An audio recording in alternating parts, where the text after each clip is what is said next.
nous allons regarder comment encoder des chèques papier et s'intéresser au règlement. Donc quand vous êtes dans l'écran des prestations, ici donc j'ai sélectionné les prestations effectuées en chèque papier pour la période du 1er juin au 30 juin. J'ai la liste des prestations, donc je vois que ce sont bien toutes des prestations papier. Ma première prestation, j'ai donc 5 heures prestées et j'ai un solde dû encore de 4 titres. Si je veux encoder un nouveau chèque ou consulter le chèque qui a été encodé, je clique sur l'icône règlement. Je vois que j'ai déjà un chèque encodé et donc je vais pouvoir simplement scanner le nouveau chèque. Voilà. Et donc je scanne les différents titres. Et le dernier. Voilà. Donc j'ai scanné mes 5 titres. Je ferme. Et donc je vois que ma prestation disparaît puisque j'avais sélectionné uniquement les prestations effectuées. Si je veux voir à la fois les prestations qui ont été effectuées ou payées, je fais ma recherche et je vois que ma prestation ici maintenant apparaît au statut payé avec l'historique des 5 chèques reçus ce jour.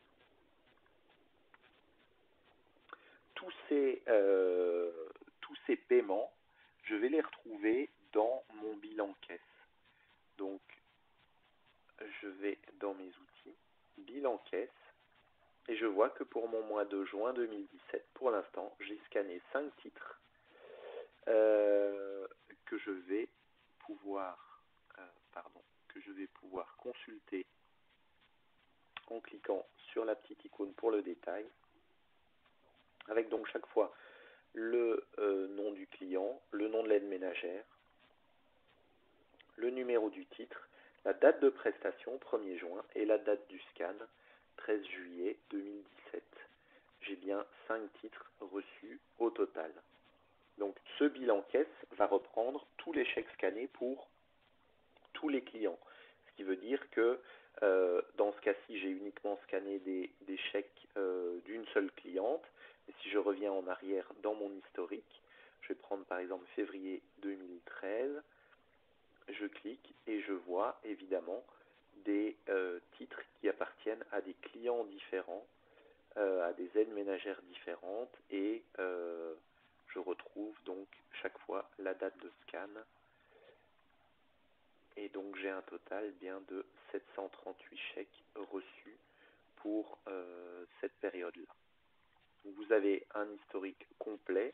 Vous pourrez aussi filtrer selon la région, voir les titres uniquement wallons, bruxellois, flamands, ou les anciens titres nationaux.